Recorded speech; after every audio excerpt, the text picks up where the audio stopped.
Mengikut sumber dari Istana Negara, Seri Paduka Baginda Yang di-Pertuan Agong murka dengan kenyataan Muhammad Hassan ataupun Tok Mat yang tak kisah UMNO menang atau kalah pilihan raya negeri Johor, menang dengan besar ke, menang dengan tipis, Parlimen tetap akan dibubarkan dan pilihan raya umum tergempar PRU 15 akan diadakan. Dan dijangka PRU 15 akan diadakan selewat-lewat bulan Mei tahun ini. Padahal tak perlu adakan pilihan raya umum hingga selepas bulan Mei tahun depan. Iaitu Jun, Julai, Ogos pun boleh lagi kalau ikut perlembagaan. Jadi sebab apa nak cepatkan pilihan raya apabila tak perlu satu pilihan raya? Atas alasan macam pilihan raya negeri Johor. Alasan dia sebab kita nak increase the majority. Nak lebihkan majority supaya kita dapat 2/3 atau 3/4 dari kerusi. Simple majority. Tak cukup.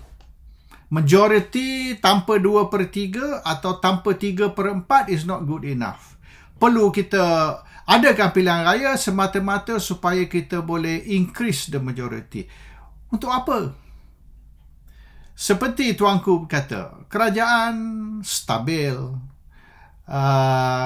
Kerajaan yang ada sekarang ni macam-macam rancangan dan bekerja kuat untuk menyelesaikan masalah rakyat, membantu rakyat. Itu yang penting. It's not whether kerajaan ni ada majority 100% ke 51%. Tapi adakah kerajaan itu kerajaan yang bekerja? Is it a government that works? Is it a government that solves problems? Dulu ada. Masa yang lepas, majority 2/3, majority sampai 90% pun ada. Masa Abdullah Badawi dulu. Pilihan raya tahun 2004, 90%. Tapi buat apa 90%? Sekiranya kerajaan yang salah guna kuasa, kerajaan yang zalim, kerajaan yang banyak rasuah, kerajaan yang bazir duit rakyat, dan kerajaan yang tak fikir masalah rakyat ataupun berusaha untuk selesai masalah rakyat. Kerajaan 90% also no use. Kalau kerajaan 51%, tapi kerajaan yang kerja kuat mungkin lagi baik. Dan kita pun tak mau kerajaan yang sampai 80%, 80 lebih persen majority macam dulu. Kerajaan yang 80%, 85% atau 90% akan jadi kerajaan yang sombong. Kerajaan yang bongkak. Dan mereka sombong dan bongkak kerana mereka kuat. Mereka mempunyai majoriti yang besar. Mereka tak payah hirau isu-isu tentang civil liberty, civil rights, demokrasi, tentang transparency, tentang accountability. Mereka tak perlu ambil kira ni semua. Sebab mereka sudah kuat majoriti 80, 90. Kalau majoriti mereka 50% lebih sikit, hanya beberapa kursi saja, ini akan jadi satu kerajaan yang prihatin. Satu kerajaan yang tidak kuat dan satu kerajaan yang tahu sekiranya mereka cuai, mereka tak kerja kuat, mereka tak menjalankan tanggungjawab, maka mereka boleh jatuh bila-bila masa. It's better a government in fear rather than a government that's arrogant. A government that does not fear even God. Tuhan pun mereka tak takut. Ada ke pengundi?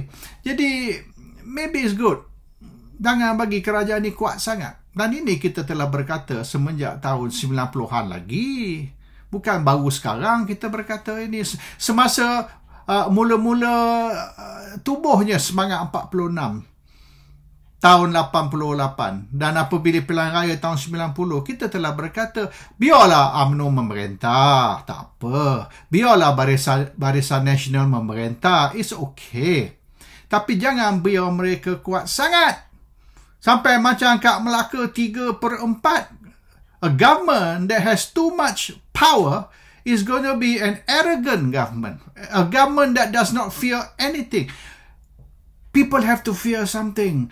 Orang takut masuk neraka. Orang takut balasan Tuhan. Jadi mereka jadi baik. Manusia ni yang sebenarnya semua jahat. Mereka jadi baik bukan kerana mereka baik, kerana mereka takut. Takut ditangkap, masuk jail, takut digantung hukum bunuh. Takut balasan Tuhan, masuk neraka. Jadi, ketakutan manusia ni membuatkan manusia jadi baik. Padahal manusia ni teruk pada binatang lagi perangai. At least animals kill out of necessity. Manusia ni kill out of sport, fun. Kita pergi menembak, kita pergi memburu sebagai sokan. Bukan kita perlu macam binatang. Binatang ni membunuh kerana terpaksa, terdesak. So, manusia ni kena ada benda yang dia takut. Dan orang politik ni dia tak takut Tuhan. Mereka rasa mereka lah Tuhan. Tapi mereka takut pengundi. Mereka takut kalah pilihan raya. Tapi kalau mereka menang pilihan raya, kita bagi mereka majoriti yang sangat tinggi, mereka akan jadi bongkak, sombong. Mereka rasa mereka ni Tuhan. So, lebih baik kita jangan adakan pilihan raya sehingga mengikut perlembagaan atau mengikut undang-undang. Satu pilihan raya perlu, iaitu selepas bulan Jun tahun depan. Dan sementara biarlah kerajaan ni berjalan untuk fokus ataupun tumpu kepada masalah rakyat dan kepada apa perlu dibuat untuk mengatasi masalah rakyat. Jangan kita entertain sangat, layan sangat ni, rebut kuasa. Jadi yang banyak ni nak tumbangkan Perdana Menteri, nak tumbangkan debt Perdana Menteri kerana mereka nak ambil alih sebagai Perdana Menteri. Apa cacat, apa kekurangan Perdana Menteri yang ada sekarang? Kita kata Perdana Menteri ni lemah. Dari segi apa lemah? Dari segi kerana bila mereka turun berkempen, tak ada 10, 20, 30 ribu orang. 2-30 ribu orang ni. Kalau kita nak turun ceramah, kita boleh upah. Kita boleh bayar. Kita bagi mereka duit 50 ribu boleh keluar. Sorak, bertepuk, menyokong kita. Memberi gambaran yang kita ni popular sangat. Yang kita ni ramai penyokong. Yang kita ni kuat. Itu bukan satu ukuran. Ukuran satu Perdana Menteri yang efektif, yang berkesan ialah the result. The result atas tindakan Perdana Menteri itu, rancangan Perdana Menteri itu berjaya atau tidak, atau ada ke Perdana Menteri itu ada rancangan, ada wawasan. Bukan dari segi 30 ribu orang keluar tepuk dan sorak untuk kita. Akhirnya masalah rakyat tak selesai juga. Kita menang sorak tapi kampung tergadai. Itu bukan sepatutnya kita punya fokus atau tumpuan. So this issue about nak adakan pilihan raya umum atau PRU 15 tergempar selepas pilihan raya negeri Johor. Tak kira menang kalah, menang besar, menang kecil, tetap parlimen akan dibubar dan satu pilihan raya umum diadakan. Ini tidak menyenangkan raja-raja Melayu. Dan mereka risau dalam masalah ekonomi, masalah COVID ni masih tak selesai. Kita tambah pula masalah lagi dengan kita membelanja sampai 2 bilion untuk pilihan raya. Mahathir kata masa dia 1.5 bilion. Sekarang ni perlu 2 bilion. Kan lebih baik 2 bilion yang kita nak belanja untuk satu pilihan raya tergempar tu dibelanja untuk rakyat. Najib kata luluskan EPF. Biar rakyat keluarkan EPF 10,000. Nak keluar EPF 10,000 macam mana? Bila duit EPF hanya tinggal 1,000. Ini matematik apa guna ni? Kita ada 1,000 dalam EPF, kita nak suruh kerajaan benarkan mereka keluarkan 10,000. From where? Dan okey, masalah COVID satu, masalah banjir belum selesai. Masalah banjir di pantai barat, masalah banjir pantai timur pula sudah tiba. Jadi Perdana Menteri terpaksa luluskan 10,000 untuk mangsa banjir. At least Perdana Menteri prihatin. Sebab mungkin Perdana Menteri pun dari Pantai Timur, jadi beliau tahu kesusahan orang kampung apabila musim tengkujuh. Dan bila musim tengkujuh ni, semua banjir. Dan bukan saja tak boleh cari makan, rumah pun tenggelam, macam-macam masalah rakyat menghadapi. So, kita perlu bantu rakyat. Dari kita belanja 2 bilion untuk adakan pilihan raya, bagi 2 bilion tu kepada rakyat yang susah mangsa COVID dan juga mangsa banjir. Dan ramai orang tidak ada kerja, dibuang kerja dalam keadaan sekarang. Mereka hanya nak fikir isu periuk nasi, isu bread and butter. If there's no food on the table, kalau tidak ada beras dalam rumah, apa guna demokrasi, civil liberties lah, ini itu. Tak guna 1 sen demokrasi bagi rakyat yang kebuluran. So that is the focus sepatutnya. Jadi diorang ni nak tekan sangat untuk adakan pilihan raya, nak tekan sangat supaya parlimen boleh dibubar. Untuk apa? Mereka nak jatuhkan Ismail Sabri Yaakob. Mereka nak tukar Perdana Menteri. Kes-kes mahkamah terhadap individu-individu tertentu, tokoh-tokoh politik dan keluarga mereka, kes-kes tu sedang berjalan dan nampaknya dari keputusan mahkamah beberapa minggu, beberapa bulan kebelakangan ini, semua tidak berpihak kepada yang tertuduh. The accused nampaknya menghadapi masalah. Semua tindakan mereka cuba ambil, semua kalah. Hakim tendang keluar. Permohonan ni reject. Permohonan tu reject. Aplikasi ni reject. Aplikasi tu reject. Semua yang diorang nak, semua mahkamah tolak. So, nampaknya mereka ni mungkin akan didapati bersalah. Will be convicted. Dan sekira didapati bersalah, akan dihantar ke jail. Will be sentenced. So, mereka sudah panik. Mereka takut semua kes-kes rasuah, kes jenayah ni mereka akan kalah dan mereka akan akhirnya sumbat masuk jail. Jadi kalau mengikut mahkamah, kalau mengikut hakim, memang tak lepas. Jadi mereka terpaksa memaksa Perdana Menteri campur tangan. Hanya Perdana Menteri saja yang boleh bantu. Sama macam kes Anwar dulu. Bila Mahathir jadi Perdana Menteri bulan Mei 2018, maka Mahathir pun beri pengampunan kepada Anwar. Kalau ikut saluran undang-undang, kalau ikut legal punya saluran, memang Anwar duduk dalam jail. Hanya dengan campur tangan Perdana Menteri, tindakan Perdana Menteri, hanya Anwar boleh dibebaskan. So they need the Prime Minister to intervene. They need the Prime Minister to interfere. Maknanya Perdana Menteri perlu campur tangan supaya semua kes-kes ni akan digugurkan, akan ditarik balik. That's what they want. Dan mereka tak yakin Ismail Sabri Yaakob akan salah guna kuasa. Bukan guna kuasa, salah guna kuasa untuk melepaskan semua tokoh-tokoh dan keluarga mereka yang menghadapi tindakan mahkamah. That is the issue.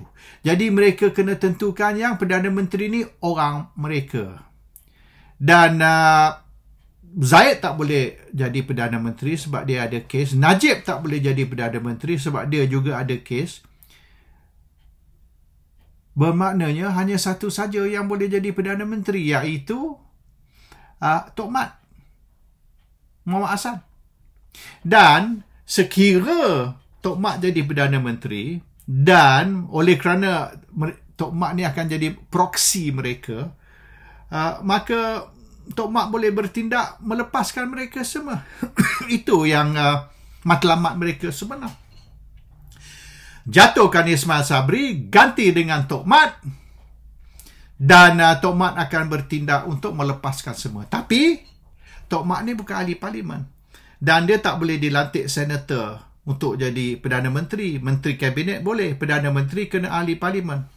Maka terlebih dahulu pilihan raya umum perlu diadakan supaya Tok Mat boleh bertanding sebagai ahli parlimen, dan apabila Tok Mat menang sebagai ahli parlimen, beliau akan jadi Perdana Menteri mengganti Ismail Sabri, dan semua kes-kes mahkamah terhadap tokoh-tokoh ni boleh digugurkan.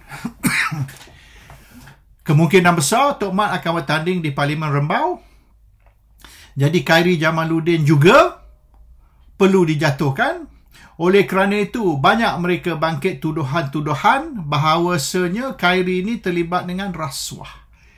Yang program vaksin COVID-19 ni, yang Khairi ini ria-ria sangat untuk nak, kalau boleh mencapai 100% vaccination untuk rakyat Malaysia, ialah kerana pembelian vaksin tersebut terlibat rasuah.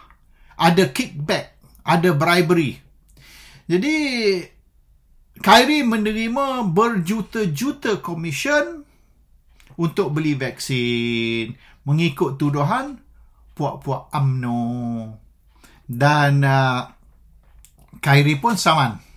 Dan mereka yang menuduh kata mereka tidak tuduh, mereka tanya saja, bukan tuduh. Jadi mereka U-turn lah. Mereka dah nampak mereka ni tersilap buat tuduhan dan tidak ada bukti bahawasanya Khairi ni menerima rasuah, mendapat berjuta-juta komisen untuk beli vaksin.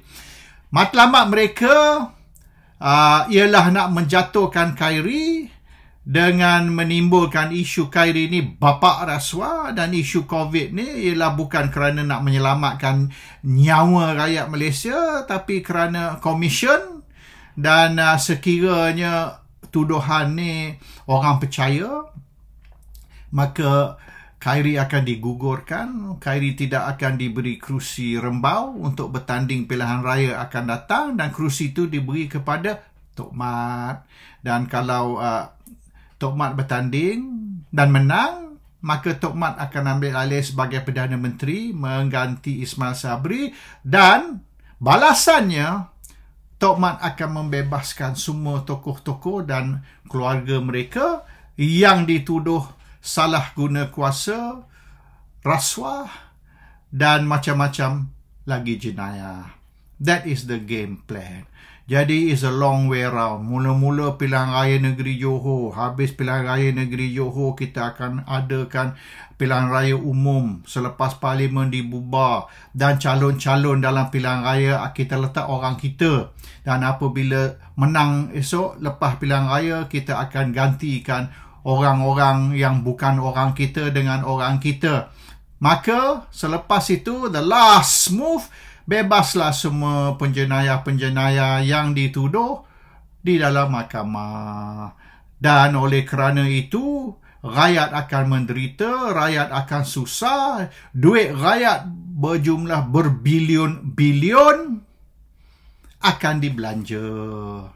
Itu saja yang sebenarnya matlamat mereka, dan semua tindakan mereka ni has nothing to do dengan kepentingan rakyat, keperluan rakyat, hanya kepentingan diri sendiri untuk mereka ni nak rebut kuasa, gila kuasa, dan mereka panik.